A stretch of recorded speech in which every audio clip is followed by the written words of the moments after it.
नमस्कार, आप देख रहे हैं न्यूज वन इंडिया। मैं हूं आपके साथ पूजा यादव। हाथरस कांड में डैमेज कंट्रोल में जुटी है योगी सरकार। डीजीपी एचसी अवस्थी और एसीएस गृह अवनीश अवस्थी पहुंचे हाथरस। घटनास्थल का करेंगे निरीक्षण, पीड़िता के परिवार से भी करेंगे मुलाकात। गांव में भारी पुलिस फोर्स तैनात किया गया। ड्रोन कैमरे से निगरानी की जा रही है। गाँव की तस्वीरें हम आपको तमाम दिखा रहे हैं। देखिए जिस तरह से डैमेज लगातार हुआ, सरकार से सवाल पूछे गए, सरकार कटघरे में लगातार खड़ी रही, प्रशासनिक अमले पर जो लगातार सवाल दागे जाते रहे। इस बीच पीड़िता के परिवार से भी मुलाकात होगी। गांव में भारी पुलिस फोर्स इस वक्त तैनात है। राहुल गांधी रवाना होंगे आज एक बार फिर से हाथरस के लिए। वहीं दूसरी तरफ कल अखिलेश यादव पहुंचेंगे परिवार से मिलने के लिए। जैसे विदेश से उनकी वापसी होगी तुरंत परिवार से मुलाकात के लिए कल पहुंचेंगे। डैमेज कंट्रोल में इस वक्त योगी सरकार जुटी हुई है। डीजीपी एचसी अवस्थी और एसीएस गृह अवनीश अवस्थी अब हाथरस में पहुंचे हैं। हमने इससे पहले भी आपको जिक्र किया कि इससे पहले भी जब इस तरह के प्रकरण हुए, जब सरकार की खूब फजीहत हुई, उस दौरान में अवनीश अवस्थी ने पूरा मोर्चा संभाला। एक बार फिर से अवनीश अवस्थी की रवानगी यही साबित करती नजर आ रही है कि अब क्या हालात यहां पर हो चुके हैं। स्थिति को नियंत्रण में लाने के लिए एक बार फिर से अवनीश अवस्थी की ड्यूटी लगाई गई है और खुद एसीएस गृह अवनीश अवस्थी हाथरस प्रकरण में अब डैमेज कंट्रोल के लिए पहुंचे हैं। उनके साथ में डीजीपी एचसी अवस्थी भी हैं, क्योंकि पुलिस महकमे की जो फजीहत इस पूरे मामले को लेकर हुई है और जो पूरी कार्रवाई रही है, उस कार्रवाई में जिस तरीके से पुलिस महकमे को लेकर कई सवाल दागे गए और जो ये सवाल पूछा गया कि आखिरकार क्या छुपाया जा रहा है, ऐसा क्या है कि पुलिस महकमे ने परिवार को बंधक बना लिया,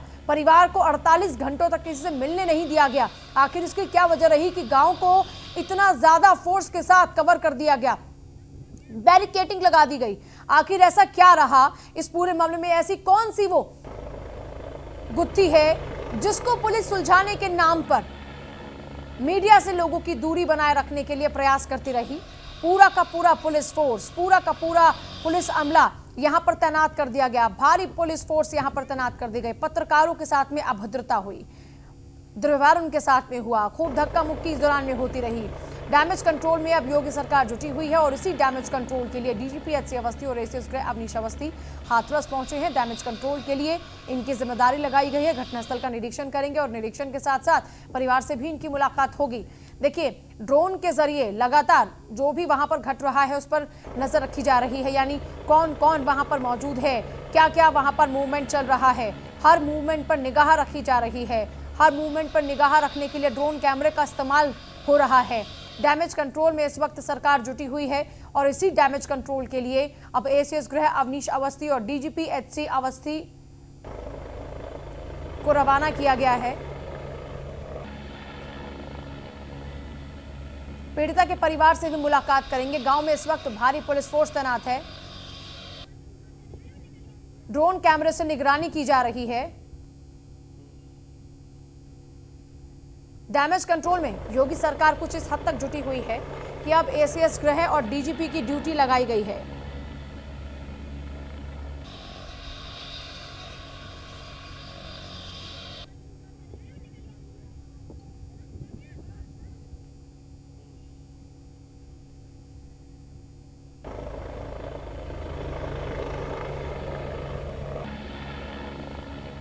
ड्रोन कैमरे से निगरानी की जा रही है। डैमेज कंट्रोल में योगी सरकार जुटी हुई है और लगातार हम आपको अपडेट्स भी दे रहे हैं। फिलहाल के अपडेट्स आप देखिए, अभी हम वो एक्सक्लूसिव तस्वीरें भी सबसे पहले आपको दिखाते रहे जब एचसीएस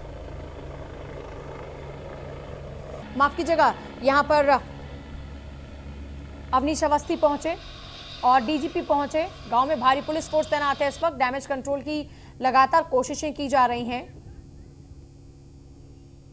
एसीएस गृह अवनीश अवस्थी यहां पर पहुंचे हैं, डीजीपी एचसी अवस्थी यहां पर हैं और ये जिस दौरान में वो पहुंचे हाथरस में, उस दौरान की तस्वीरें हम आपको दिखा रहे हैं।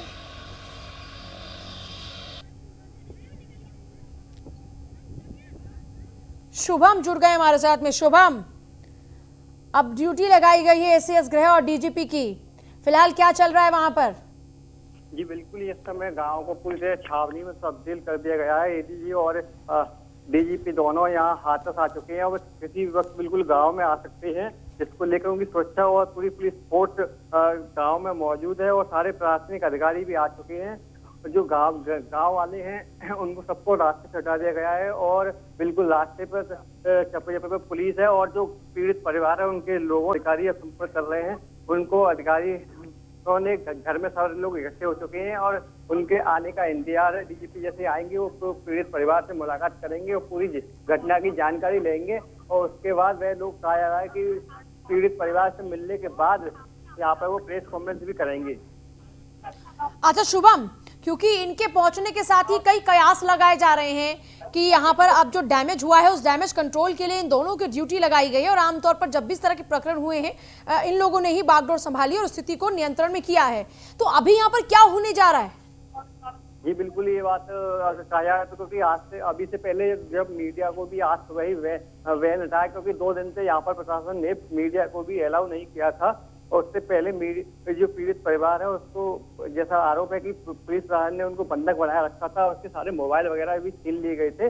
लेकिन आज जैसे ये खबर आई कि डीजीपी और एसीपी हम दोनों यहाँ आने को निकले हैं तो तुरंत मीडिया को अलाउ कर दिया गया और अधिकारी हैं वो तुरंत परिवार वालों के संपर्क में आ गए और उनको उनके लिए अब सारी बातें करने लगे हैं। तो कहीं इन दोनों अधिकारियों के आने के बाद जो परिवार के लोगों से मिलेंगे और स्थिति का जायजा लेंगे तो कहीं ना कहीं जिला प्रशासन के खिलाफ भी बड़ी कार्रवाई होगी।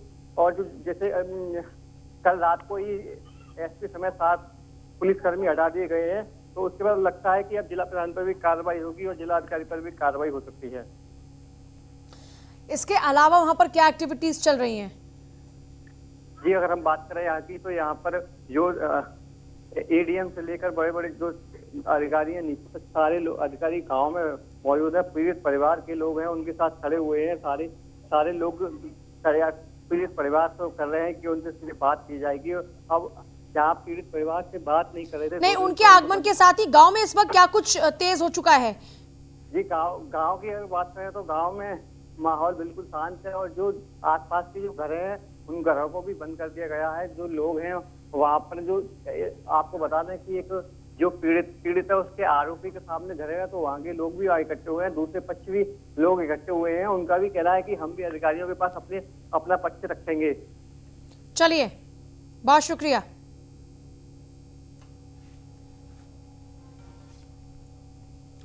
और थोड़ी ही देर में हाथरस के लिए रवाना हो जाएंगे राहुल गांधी। 35 कांग्रेसी सांसद भी राहुल के साथ हाथरस के लिए रवाना होंगे।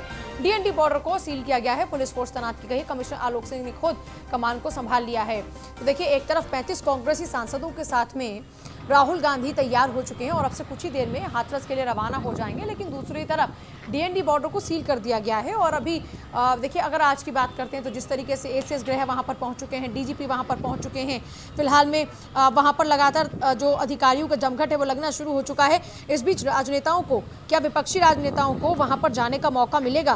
क्योंकि अभी तक तो ऐसा कम ही नजर आता है। जिस तरीके से पिछली दफा राहुल और प्रियंका ने वहां पर जाने की कोशिश की थी और वहां से उनको वापस खदेड़ दिया गया था, अभी राहुल ने आज फिर से फैसला किया है। 35 सांसदों के साथ में राहुल गांधी फिर हाथरस के लिए रवाना होंगे। लेकिन जो अभी तक प्रशासनिक तैयारी नजर आ रही है उसके लिहाज से देखा जाए तो ये बहुत ही मुश्किल नजर आता है कि आज भी राहुल को हाथरस पहुंचने दिया जाएगा, क्योंकि खुद आलोक सिंह यहां पर कमान संभाले हुए हैं। पिछली दफा डीएनडी पर ही पहले से ही फॉलो करना शुरू कर दिया था नोएडा पुलिस ने और उसके बाद ग्रेटर नोएडा पहुंचते ही उनको वहां से वापस दिल्ली की ओर रवाना कर दिया गया। तो अभी देखिए, आज फिर से तैयारी की गई है। खुद आलोक सिंह कमान संभाल रहे। 35 कांग्रेसी सांसद राहुल के साथ हाथरस जाएंगे, लेकिन क्या उनका आज हाथरस जाने का जो फैसला है उसमें वो कामयाब हो पाएंगे? ये बहुत कम ही नजर आता है।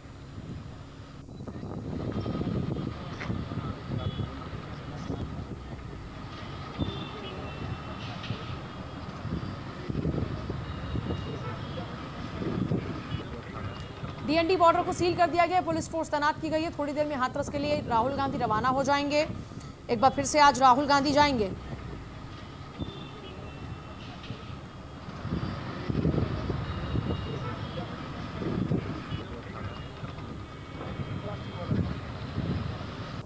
पैंतीस सांसदों के साथ में हाथरस जाने की तैयारी में है राहुल और प्रियंका। आज फिर से हाथरस जाने की तैयारी में है राहुल गांधी। नोएडा बॉर्डर पर भारी पुलिस फोर्स की तैनाती की गई। लखनऊ में अजय कुमार लल्लू हाउस अरेस्ट हो चुके हैं। हाथरस कांड को लेकर सियासत इस वक्त तूफान पर है। लखनऊ से लेकर दिल्ली और देश के अलग अलग शहरों में प्रदर्शन हो रहे हैं।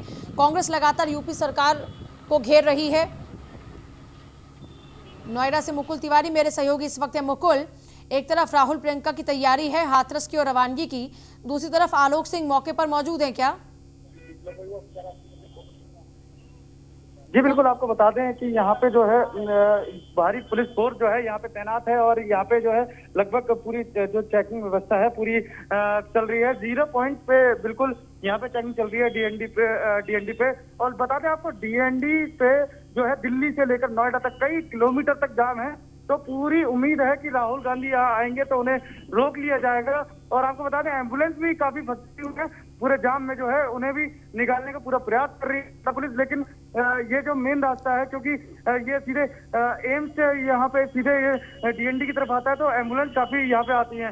तो हर एक गाड़ी को जो चेकिंग किया जा रहा है और एम्बुलेंस पे भी नजर जो है लगाई जा रही है कि कहीं एम्बुलेंस में चुपचाप राहुल गांधी कहीं निकल तो नहीं जाएंगे। और यहाँ पे आपको बता दें कि लगभग 3-4 किलोमीटर तक पूरा जाम है और यहाँ कमिश्नर है, कमिश्नर खुद मौके पे मौजूद हैं, लव कुमार अपर पुलिस आयुक्त खुद मौके पे मौजूद हैं। तो बहरहाल उम्मीद नहीं है कि राहुल गांधी यहाँ से आगे बढ़ पाएंगे। जी अच्छा, अभी खुद आलोक सिंह वहां पर मौजूद हैं और राहुल गांधी और प्रियंका का जो काफिला है 35 सांसद डेलीगेशन के साथ में रवानगी का, उसको लेकर अभी तक क्या अपडेट मिल पा रहा है? क्योंकि काफी घंटों से यहाँ पर फिर पुलिस की तैनाती की गई है। जी लगभग यहाँ पे जो है जो पुलिस की जो तैनाती है वो और भी ज्यादा बढ़ गई है और कार्यकर्ता जो है वो भी यहाँ पे लगातार जो है बढ़ते ही जा रहे हैं, क्योंकि धारा 144 लागू है। पुलिस लगातार जो है समझा रही है कि यहाँ से जो कार्यकर्ता है वो हट जाएं, क्योंकि यहाँ पे धारा 144 का उल्लंघन हुआ तो पुलिस कार्रवाई करेगी। आलोक सिंह खुद समझा रहे हैं, अपर पुलिस आयुक्त लव कुमार वो खुद समझा रहे हैं और आईपीएस की पूरी फौज है यहाँ पे, जो क्योंकि कमिश्नरी है यहाँ पे, काफी आईपीएस हैं पूरे जिले में जो तैनाती है, पूरे सारे सभी आईपीएस को यहाँ पे बुला लिया गया है और लगभग सभी थानों के जो इंस्पेक्टर हैं और फोर्स है वो यहाँ पे मौजूद है। पीएससी है वो भी यहाँ पे, पीएससी की बटालियन यहाँ पे पूरी चेकिंग व्यवस्था कर रही है। हर एक गाड़ी को चेक किया जा रहा है। तो लगभग जो राहुल गांधी ने ट्वीट किया है, ट्वीट में उन्होंने सीधे तौर पे ये बोला है कि दुनिया की किसी ताकत उन्हें हाथरस जाने से नहीं रोक सकती। तो इधर ही कमिश्नर ने भी अपनी पूरी ताकत लगा दी है और पूरी फोर्स जो है वो लगा रखी है और इस वक्त जो है नोएडा कमिश्नरी की ताकत यहाँ पे देखने को मिल रही है। चलिए, बहुत शुक्रिया मुकुल, फिलहाल पूरी जानकारी के लिए। राहुल गांधी ने ट्वीट कर कहा है कि कोई भी ताकत उनको पीड़ित परिवार का दर्द बांटने से रोक नहीं सकती। और मुकुल ने जैसा जिक्र किया कि फिर यहाँ पर जो कमिश्नर है नोएडा की, उन्होंने भी पूरी ताकत लगा दी है उनको यहाँ पर रोकने के लिए। बहुत ही छोटे से ब्रेक का यहाँ पर वक्त हुआ, लेकिन आगे भी कहीं मत जाएगा क्योंकि खबरों का सिलसिला। और हाथरस कांड पर केंद्रीय मंत्री रामदास अठावले कह रहे हैं सीबीआई जांच के लिए मैं सीएम योगी से कहूंगा। रामदास अठावले रेप हुआ या नहीं इसकी भी जांच होनी चाहिए, ये भी कह रहे हैं। एसआईटी अगर ठीक से जांच नहीं करती तो जो परिवार कहे मांगे मानी जानी चाहिए। जातीय दंगा कराना चाहते हैं विपक्ष, रमापति शास्त्री ये कह रहे हैं। देखिए, एक तरफ अठावले हैं और दूसरी तरफ रमापति शास्त्री हैं जो विपक्ष को घेर रहे हैं। विपक्ष के ट्वीट, ऑडियो टेप पुरानी घटनाएं दंगे की साजिश की ओर इशारा कर रही हैं। मायावती बयान देकर दलित बिटिया का अपमान कर रही हैं। शास्त्री ये कह रहे हैं पूर्व मुख्यमंत्री हैं, मामले की संवेदनशीलता को समझना चाहिए। सरकार में मंत्री कह रहे हैं एसआईटी गठित कर दी गई है, प्रारंभिक रिपोर्ट के आधार पर कार्रवाई भी शुरू हो चुकी है। लेकिन सीएम ने जो नार्को और पॉलीग्राफ टेस्ट का फैसला लिया है वो भी सही है। सरकार की पहले से सत्य जो पहल है सरकार की, उससे सत्य सामने आएगा। हाथरस मामले पर मंत्री रमापति शास्त्री का ये बड़ा हमला विपक्ष पर है, जिसमें वो ये कह रहे हैं कि गैर जिम्मेदाराना रवैया है अब विपक्ष का। मित्रों, हाथरस मामले में विपक्ष पूरी तरह से गैर जिम्मेदाराना रवैया अपना रहा है। विपक्ष नहीं चाहता कि सच सामने आए। विपक्ष को दलित बेटी की इज्जत का सम्मान प्रिय नहीं है। विपक्ष जानबूझकर इस क्षेत्र में जातीय दंगा कराना चाहता है। बहन मायावती जी पूर्व मुख्यमंत्री हैं, उन्हें मामले की गंभीरता समझनी चाहिए थी। मेडिकल रिपोर्ट, पोस्टमार्टम रिपोर्ट और एसएफएल रिपोर्ट में कहीं